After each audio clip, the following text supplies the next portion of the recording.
জুলাই বিপ্লবে পট পরিবর্তনের পর বাংলাদেশ ব্যাংকের গভর্নর হন ডক্টর আহসান এস মনসুর। দায়িত্ব নিয়েই ব্যাংক লুটপাট এবং টাকা পাচারকারীদের বিরুদ্ধে শক্ত অবস্থান নেন তিনি। $20 বিলিয়ন মতো টাকা চলে গেছে। সম্প্রতি গভর্নরের মেয়ে মেহরিন সারা মনসুরের দুবাইতে ফ্ল্যাট কেনার বিষয়টি নিয়ে তুমুল আলোচনা চলছে নেট দুনিয়ায়। এ বিষয়ে গভর্নর বলেন, তার মেয়ে দুবাইতে ফ্ল্যাট কিনেছেন 2023 সালে। এর সাথে তার কোনো সম্পর্ক নেই। ফ্ল্যাট কিনতে মেয়েকে একটি টাকাও দেননি তিনি। কিনছে তারা অনেক আগে, গত 23 সালে। 40 বছর বয়স হাজবেন্ড ওয়াইফ আছে, তারা রোজগার করছে, তারা কোথায় নিজেরা থাকি সেখানে। খুব অসুবিধাটা কি? আমার হওয়ার সাথে কোনো সম্পর্ক নাই। এই বাড়িতে তারা মুভ করেছে 2023 সালে। 24 সালে তারা এটাকে ওই লোন যখন হয় তখন এটা ডিড অফ ট্রাস্টটা হয়।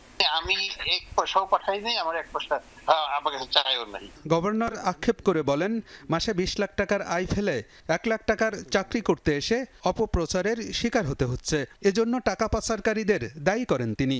1 লাখ টাকার চাকরি করতে যে এই সব ঝামেলা। 15-20 লাখ টাকার আমার ইনকাম ছাড়ে এখন আমি 1 লাখ টাকা চাকরি, তারপরে এগুলো ঝামেলা। এইটা তো আমাকে করার জন্য, বিব্রতকর অবস্থায় ফেলার জন্য, আর কিছু না। এরা বেসিক্যালি পাচারকারীরা, এরাই তো আমার পিছনে লাগছে। এটা জাস্ট অপপ্রচার, এটা আর কিছু নেই এর মধ্যে। নিজ গ্রামে গড়ে তোলা রিসোর্ট সম্পর্কে গভর্নর বলেন, করোনার আগে যুক্তরাষ্ট্রের বাড়ি বিক্রি এবং পেনশনের টাকা দিয়ে এটি করেছেন তিনি। আমি আমার ওয়াশিংটনের বাড়ি বিক্রি করে আমার পেনশনের টাকা দিয়ে 2020 সালে।